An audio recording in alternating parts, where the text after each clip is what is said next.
Hello my friends, সবাই ভালো আছে তো? ঈদ মোবারক টু ইউ। আজকে ঈদুল ফিতরের দিন, অসপিশাস ডে। তোমাদের সবাইকে ঈদুল ফিতরের শুভেচ্ছা রইল। আর সাবধানে থাকবে, করোনার আক্রমণ তো বেড়েই চলেছে। যা অবস্থা, এখন প্রতিদিন লাফিয়ে লাফিয়ে বাড়ছে, প্রতিদিন 4,000, 5,000, 6,000 করে আক্রান্ত বাড়ছে, সঙ্গে সঙ্গে ডেথ রেটও। স্কুল যে কবে খুলবে তার কোনো ঠিক নেই। লকডাউনের চতুর্থ পর্যায়ে চলছে। তোমরা সাবধানে থাকবে, বাড়িতে পড়াশোনা করো, আমার ক্লাসটা অ্যাটেন্ড করো। আর আমাদের ক্লাসের কথায় ফিরে আসি। আগের লেসনে যেমন বলেছিলাম, পার্ট এ রেডিও অ্যাক্টিভিটিতে, যে আলফা রশ্মি এবং বিটা রশ্মি এবং গামা রশ্মি আলোচনা হবে পার্ট বিতে, সেটা আজকে হবে। এরপরে যেগুলো থাকবে সেগুলো রেডিও অ্যাক্টিভিটি পার্ট সিতে হবে। যদি পার্ট সিতে শেষ না করা যায় তাহলে আরেকটা পার্ট ডিও হতে পারে, দেখা যাক কী হয়। তো আর বেশি কথা না বলে আমরা ক্লাসটা শুরু করে দিই, চলো। তাহলে লুক অ্যাট দ্য স্ক্রিন। দেখো, আমরা প্রথমে পড়ছি আলফা রশ্মির ধর্ম।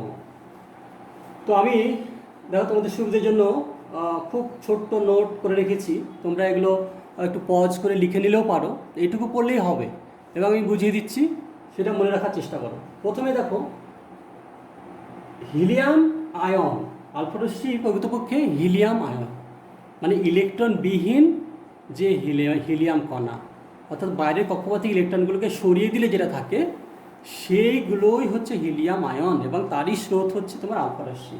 হ্যাঁ, তাহলে ইলেকট্রন জিরো। দেখো, প্রোটনের ভরের 4 গুণ হয় আলফা রশ্মি। তাহলে ভর সংখ্যা হবে 4, কারণ তোমরা জানো কোনো পরমাণুর প্রোটন এবং নিউট্রনের সংখ্যা হচ্ছে তার ভর সংখ্যা। তাহলে এখানে প্রোটন থাকছে দুটো, মানে পার হিলিয়াম কণা বা পার আলফা কণার কথা বলছি, প্রতি আলফা কণায় দুটো প্রোটন থাকবে, দুটো নিউট্রন থাকবে, এবং ইলেকট্রন কিছু থাকবে না। তাহলে ইলেকট্রনবিহীন প্রোটন এবং নিউট্রন, এইটাই হচ্ছে তোমার হিলিয়াম আয়ন। এবং এই হিলিয়াম আয়নটাকে এইভাবে তোমার দেখো রিপ্রেজেন্ট করা হয়, মানে লেখা হয় 2 আলফা 4। মানে কি, আলফা কণার ভর সংখ্যা 4 আর পারমাণবিক সংখ্যা 2। পারমাণবিক সংখ্যা 2, ভর সংখ্যা 4। হ্যাঁ, এই যে প্রোটনের সংখ্যাটা পারমাণবিক সংখ্যা, পারমাণবিক ক্রমাঙ্ক। তাহলে এই যে 2, এই 2 আর 2 + 2 4, এই 4 ভর সংখ্যা 4। এটা মনে রাখবে, পরে কাজে লাগবে। এটা আগে বলে দিই 7 নম্বরটা। দেখো, যে কোনো পরমাণু, ধরো এক্স একটা পরমাণু, একটা তেজস্ক্রিয় পরমাণু, এখান থেকে যদি আলফা কণা বেরিয়ে যায় তাহলে সেটার মৌলান্তর হয়, সেটা নতুন একটা পরমাণুতে পরিণত হয়। তো তার নাম দিলাম ওয়াই। তাহলে তার পরমাণু ক্রমাঙ্ক এবং ভর সংখ্যা কত হবে? একটা আলফা কণা বেরিয়ে গেলে নতুন যে মৌলটি উৎপন্ন হলো তার পারমাণবিক সংখ্যা এবং ভর সংখ্যা কত হবে। এখানে দেখতে পাচ্ছ যে একটা এক্স ধরলাম, যার পারমাণবিক সংখ্যা জেড, অ্যাটমিক নাম্বার জেড, আর ভর সংখ্যা হচ্ছে এ। তাহলে যদি একটা বেরিয়ে গেল, এখান থেকে যদি একটা আলফা কণা বেরিয়ে গেল, অর্থাৎ 2 এই আলফা 4, এই যে 2 আলফা 4, এটা বেরিয়ে গেল, তাহলে থাকছে তোমার কত? জেড -2। আর এখানে কমে গেল 4, এখানে বেরিয়ে গেল, তাহলে এখানে কত থাকবে? এ -4। অর্থাৎ ধরো এটা যদি ধরো এ যদি 84 হয়, তাহলে এটা হয়ে যাবে 80। আর এটা যদি 32 হয়, তাহলে এটা হয়ে যাবে কত? 2 বেরিয়ে গেলে 30 হবে। অর্থাৎ 2 পারমাণবিক সংখ্যা 2 কমে যাবে এবং ভর সংখ্যা 4 কমে যাবে।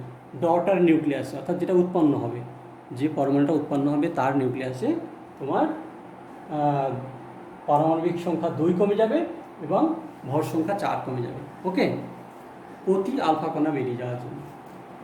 ঠিক আছে, এবার আমরা 3 নম্বরে চলে আসি। 3 নম্বরে দেখো যে আলফা, বিটা এবং গামার মধ্যে এর ভেদন ক্ষমতা সবচেয়ে কম, মানে অন্য পদার্থের মধ্যে ভেদ করে যাওয়ার ক্ষমতা, যেমন অ্যালুমিনিয়াম, লোহা, সীসা, এদের মধ্যে ভেদ করে যাওয়ার ক্ষমতা। বুঝতে পারছো যে আলফা যেহেতু সবচেয়ে বড় আকারে, কারণ গামা তড়িৎচুম্বকীয় তরঙ্গ খুবই ছোট, এবং বিটা ইলেকট্রন হিলিয়ামের থেকেও অনেক ছোট কণিকা। তাহলে ভেদন ক্ষমতা, ভেদ করার ক্ষমতা সবচেয়ে কম হচ্ছে আলফা, কারণ এ সবচেয়ে মোটা বলে বাধাটা বেশি পাবে, তাই না? তাই জন্য ভেদ করার ক্ষমতা কম।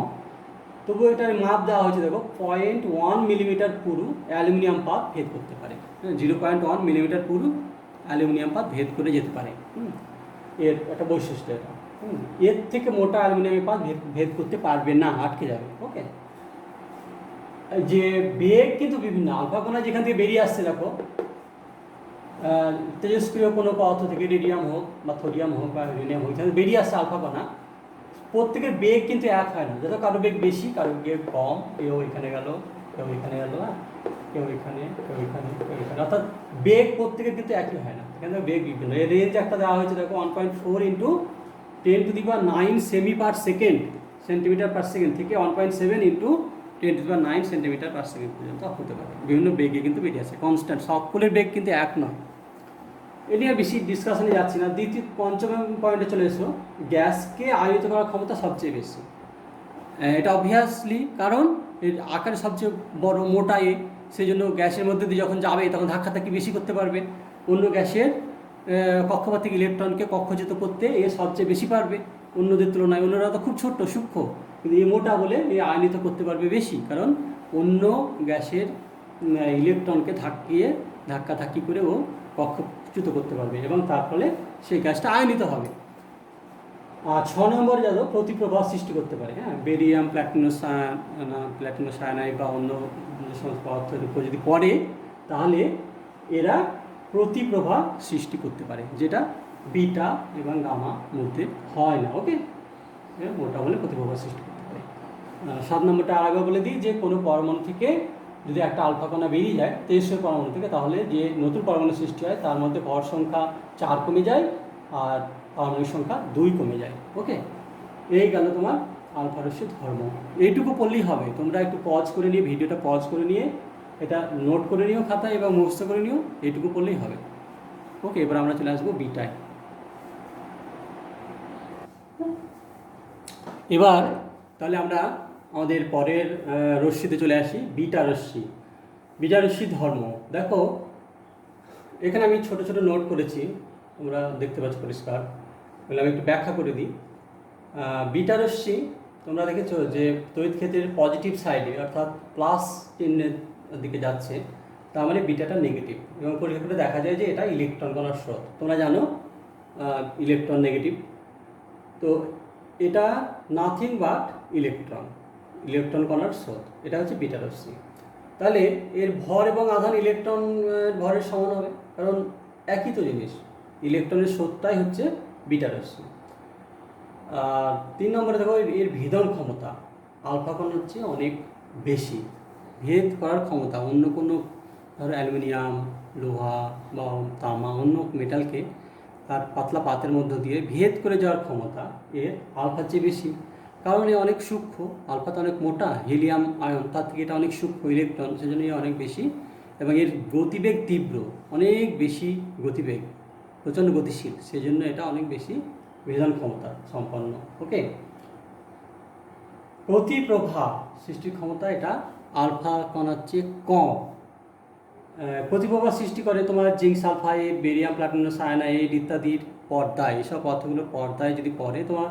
এখানে প্রতিপ্রভাটা একটু বলে দিই। প্রতিপ্রভা ইংরেজিতে বলে ফ্লুওরেসেন্স। তো এটা কি জিনিস? এটা হচ্ছে যে কিছু কিছু ম্যাটেরিয়ালের উপরে একটা তার যদি পড়ে এই রশ্মিগুলো, তাহলে সেই ম্যাটেরিয়ালটা, যেমন এখানে জিঙ্ক সালফাইড, বেরিয়াম, প্ল্যাটিনোসায়ানাইড, এরা ওই তরঙ্গদৈর্ঘ্যটাকে শোষিত করে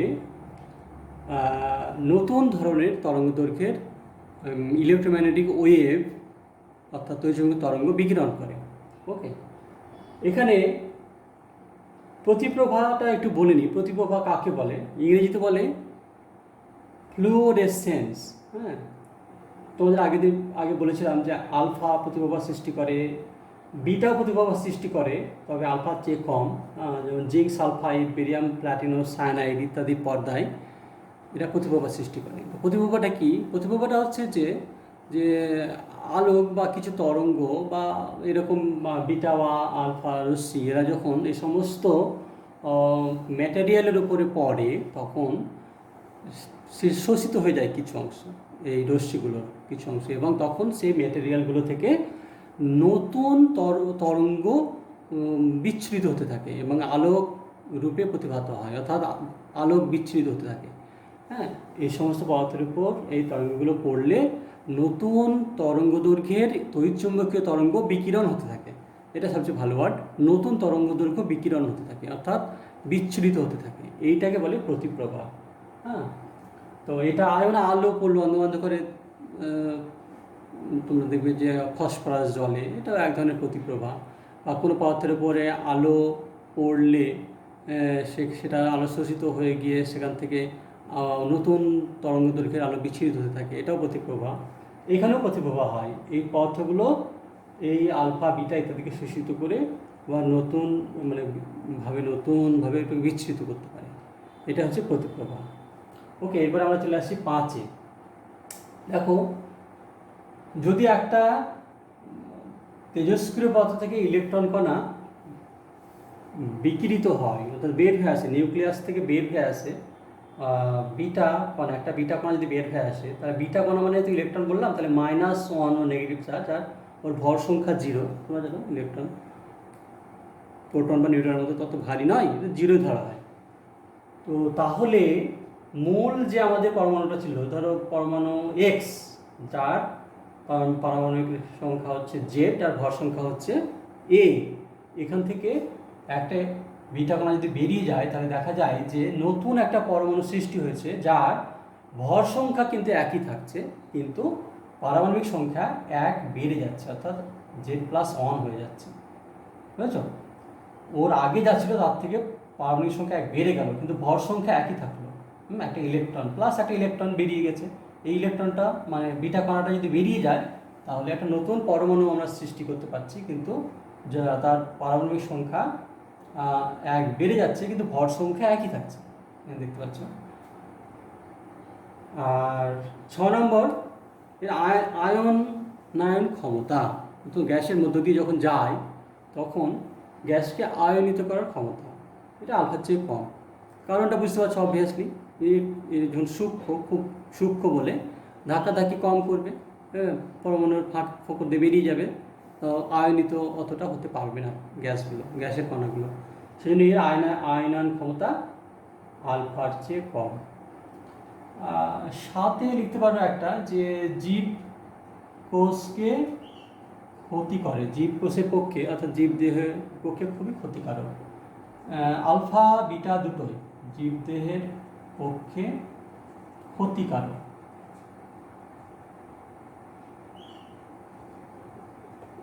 ওকে, এটা প্রচণ্ড গতিশীল এবং ভেদন ক্ষমতা সম্পন্ন, এবং জীবদেহের পক্ষে, জীবের কোষের পক্ষে এগুলো ক্ষতিকারক। এই গেল বিটারস্যি ধর্ম। এখানে যেহেতু জিস্ট আকারে লিখেছি ধর্ম, এগুলো পড়বে, এগুলো মনে রাখবে, এর বেশি খুব একটা লাগবে না। ওকে, এরপরে আমরা চলে আসছি এখানে। দেখো, গামাতে যাওয়ার আগে আমি এখানে লিখে রেখেছি যে আলফা যেটা বলেছিলাম না, আলফা কণা, এটা অ্যাকচুয়ালি এইভাবেও অনেক বই লেখা থাকবে, হিলিয়াম অর্থাৎ 2He4। আবার বিটা কণা যেটা -1 চার্জ আর ভর সংখ্যা 0, এটাকে ইকুইভ্যালেন্ট টু ই মানে ইলেকট্রন, এটা -1 চার্জ 0। হ্যাঁ, বিটা ইলেকট্রন একই, আর আলফা আর হিলিয়াম আয়ন একই। হ্যাঁ, দুটো ভর সংখ্যা 4 আর পারমাণবিক সংখ্যা 2He4, এইভাবেও লেখা থাকতে পারে। ওকে, একই জিনিস। এরপর আমরা চলে আসছি গামাতে। তাহলে দেখো, এবার আমরা চলে এসেছি গামা রশ্মি ধর্মে। আগে বলেছি এরা তড়িৎচুম্বকীয় তরঙ্গ, হ্যাঁ, এবং এদের কম্পাঙ্ক ভেরি হাই, কম্পাঙ্ক খুব বেশি, সেই জন্য তরঙ্গ দৈর্ঘ্য কিন্তু কম। বুঝেছো? তড়িৎচুম্বকীয় তরঙ্গ খুব বেশি কম্পাঙ্কের তরঙ্গ, আর এটা সোজা বেরিয়ে যাচ্ছে। দেখো, কোনো তড়িৎ ক্ষেত্রের পজিটিভ বা নেগেটিভ কোনো দিকে যাচ্ছে না, এটা সোজা বেরিয়ে যাচ্ছে, তার মানে এরা নিস্তড়িৎ, এদের কোনো তড়িৎ নেই। এসে জন্য তড়িৎ ক্ষেত্র দ্বারা এরা প্রভাবিত হয় না, আর এরা ভর শূন্য। তোমরা জানো ইলেকট্রোম্যাগনেটিক ওয়েভ তরঙ্গ, যে কোনো তরঙ্গ ভর শূন্য, এর কোনো ভর নেই, ভরহীন তরঙ্গ, এবং তার কোনো চার্জও নেই, আধানও নেই, না প্লাসের দিকে যাবে না মাইনাসের দিকে যাবে, এই জন্য এরা সোজা উপরে চলে যাচ্ছে।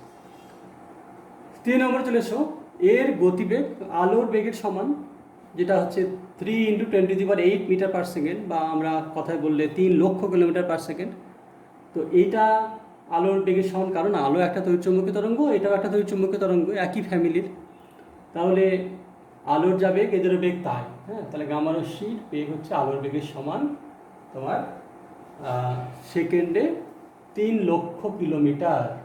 এটাকে লেখা হয় 3 × 10⁸ মিটার আর সেকেন্ড এইগুলো। ওকে, আচ্ছা এবারে দেখো 4 নম্বরে এরাও প্রতিপ্রবাহ সৃষ্টি করে। এরাও প্রতিপ্রবাহ সৃষ্টি করে, যেটা বললাম যে কিছু কিছু পদার্থের উপর পড়ে শোষিত হয় এবং সেখান থেকে আবার অন্য তরঙ্গ দৈর্ঘ্যের রশ্মি বেরিয়ে আসে, এটা হচ্ছে প্রতিপ্রবাহ। ওকে, তারপরে দেখো আয়ন ক্ষমতা 5 নম্বরে। এর আয়নায়ন ক্ষমতা খুব কম, যেহেতু এরা খুবই সূক্ষ্ম তরঙ্গ, তো পরমাণু যে গ্যাসীয় কণাগুলোর মধ্যে দিয়ে যখন যাবে তখন ধাক্কাধাক্কি করতে পারবে না, এতই সূক্ষ্ম। যে আলফা যেমন মোটা, ধাক্কাধাক্কি বেশি করতে পারে, বিটা আরেকটু কম ধাক্কাধাক্কি করতে পারে, এরা কিন্তু একদম ধাক্কাধাক্কি করে ইলেকট্রনকে নক আউট করতে পারে না, সেই জন্য কক্ষচ্যুত করতে পারে না ইলেকট্রনকে, সেই জন্য এর আয়নায়ন ক্ষমতা খুব কম। 6 নম্বরে থেকে ভীষণ ক্ষমতা সবচেয়ে বেশি, ওই একই কারণে এরা যেহেতু খুবই সূক্ষ্ম এবং প্রচণ্ড গতিশীল, আলোর বেগের সঙ্গে সমান, আলোর বেগ নিয়ে চলে, সুতরাং প্রচণ্ড গতিশীল এবং এ খুবই সূক্ষ্ম, সেজন্য এই দুইয়ের কম্বিনেশনে কী হয়, এর ভীষণ ক্ষমতা সবচেয়ে বেশি। এরা অনেক পুরু সীসার পাত, লোহার পাত, অ্যালুমিনিয়ামের পাত, তামার পাত ভেদ করে চলে যেতে পারে। এখানে একটা মাপ দেওয়া হয়েছে, দেখো 750 মিলিমিটার পুরু সীসার পাত ভেদ করে চলে যেতে পারে, 750 মিলিমিটার। তোমার মনে আছে যে আলফার জন্য বলেছিলাম যে 0.1 মিলিমিটার পুরো অ্যালুমিনিয়ামের পাত ভেদ করতে পারে, তার বেশি পারে না। এটা এখানে কিন্তু দেখো সীসা সবচেয়ে শক্ত, সবচেয়ে হার্ড সীসা, সেজন্য সীসার ব্লকের মধ্যে রাখা হয়। সেই রকম 750 মিলিমিটার পুরু সীসার পাত ভেদ করে চলে যেতে পারে, তাহলে কী মারাত্মক ধ্যান ক্ষমতা যেতে পারে। আর 7 নম্বরে চলে এসো, যখন কোনো নিউক্লিয়াস থেকে গামা কণা বের হয়, গামা রশ্মি বের হয়, তখন নিউক্লিয়াসটার কিন্তু কোনো পরিবর্তন হয় না। এখানে ধরো নো চেঞ্জ, হ্যাঁ, নিউক্লিয়াসে কোনো চেঞ্জ হয় না, কোনো মৌলান্তর ঘটে না, একই থাকে। কি পরিবর্তন হয়? পরিবর্তনটা হয় শুধু আভ্যন্তরীণ শক্তি কমে যায়, অর্থাৎ নিউক্লিয়াসটার শক্তি, ইন্টারনাল এনার্জি বলে, তার যে নিজস্ব এনার্জি, ইন্টারনাল এনার্জি একটু তার শক্তি কমে যায়। হ্যাঁ, এই গামা মানে তো শক্তি, ফর্ম অফ এনার্জি, একটু বেরিয়ে গেল শক্তি, তাহলে ওর নিজস্ব এনার্জি, আভ্যন্তরীণ শক্তি কিছুটা কমে গেল, কিন্তু ওর পরমাণুটা একই থাকলো, তার কোনো চেঞ্জ না, তার ভর সংখ্যা পরিবর্তন হয়েছে না তার পারমাণবিক সংখ্যা পরিবর্তন হয়েছে। দেখো জেড এক্সেই থাকলো, তার কোনো পরিবর্তন হলো না, কেবলমাত্র তার শক্তি কিছুটা কমে যায়। 8 নম্বরে দেখো জীবদের উপর ক্রিয়া মারাত্মক, এটাও খুব ক্ষতিকারক, আলফাও ক্ষতিকারক, বিটাও ক্ষতিকারক এবং গামা রশ্মিও কিন্তু মারাত্মক ক্ষতিকারক, এটা জীবকে ধ্বংস করতে পারে। তাহলে এই গেল তোমার আলফা, বিটা বা গামা রশ্মির ধর্ম। ওকে, এরপরে আমরা চলে আসি আমাদের পরবর্তী আলোচনায়। হ্যালো স্টুডেন্টস, আশা করি ক্লাসটা তোমার ভালো লেগেছে। তোমাদের কোনো সমস্যা থাকলে আমাকে জানাবে, বুঝতে যদি সমস্যা হয় আমাকে কমেন্টস বক্সে লিখে জানাবে, আমার সঙ্গে যোগাযোগ রাখবে, আমি যথাসাধ্য চেষ্টা করব তোমাদের সাহায্য করার।